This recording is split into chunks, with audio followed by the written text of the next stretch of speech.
In this video, I'll discuss Roy Baumeister's theory on Is There Anything Good About Men? Slide 1 depicts common gender stereotypes. Men are tough and smart. Women are more emotional and nurturing. They exist strictly at home, cooking, cleaning, and taking care of children.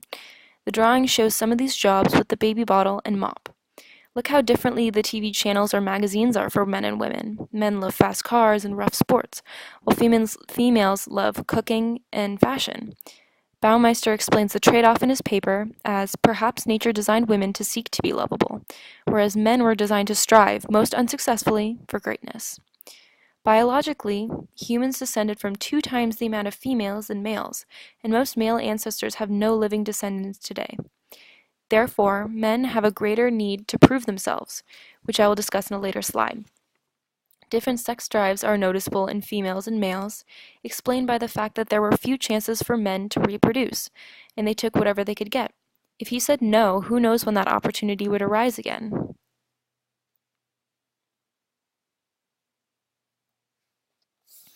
The next slide shows the socialization of each gender.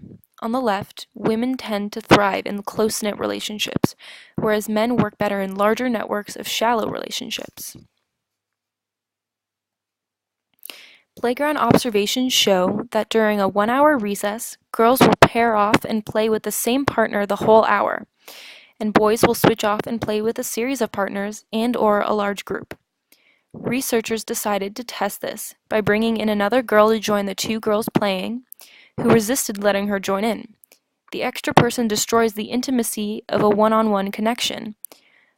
Boys, however, didn't mind when an extra person joined their group. As the close relationships don't mean as much, they specialize in larger networks. This slide touches on the idea that men are disposable. Think on the news. If there was a shooting, more people would be shocked if a woman or a child was shot than a man. Their lives just aren't as valuable. More women, 46%, survived on the Titanic than rich men, 34%.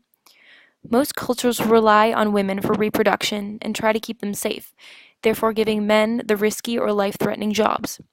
This relates back to the relationship gap and explains why men work better in shallow relationships. They create a notion that people are replaceable. People are too precious and irreplaceable in the intimate relationships.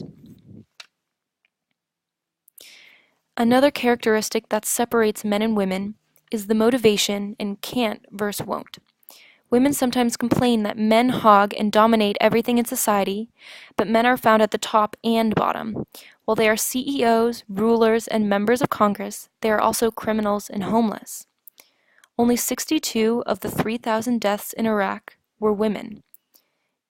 Big risks are met with big rewards, and since most cultures reserve the high-risk jobs for men, they are the receivers of those payoffs. Also, more males than females are mentally retarded and more are geniuses. Men go to extremes more than women and make up 80% of the people who work 50-hour weeks. Studies show that women are less likely to improvise as they aren't as driven to do so. For example, most 19th century piano players were middle-class girls and women, but there are no famous female composers. Those women simply entertained family rather than strove to create something new, like black men created blues and jazz in America. The left side of this drawing shows how men will get higher salaries, though there is no average difference, than with women. Since there is a minimum wage but no maximum, high-earning men can raise the male average and lower-achieving men can't pull it down. On the other hand, the right side explains that women receive higher grades without any difference in quality of work. Most students receive A's and B's due to grade inflation, but can range all the way down to an F. Therefore, lower-achieving males bring down the male average, and higher-achieving males cannot bring the average back up. Roy Baumeister explains the reason society is the way it is today and how the different genders evolved. He disregards the claim that culture is about men against women. This is just how humans have successfully evolved.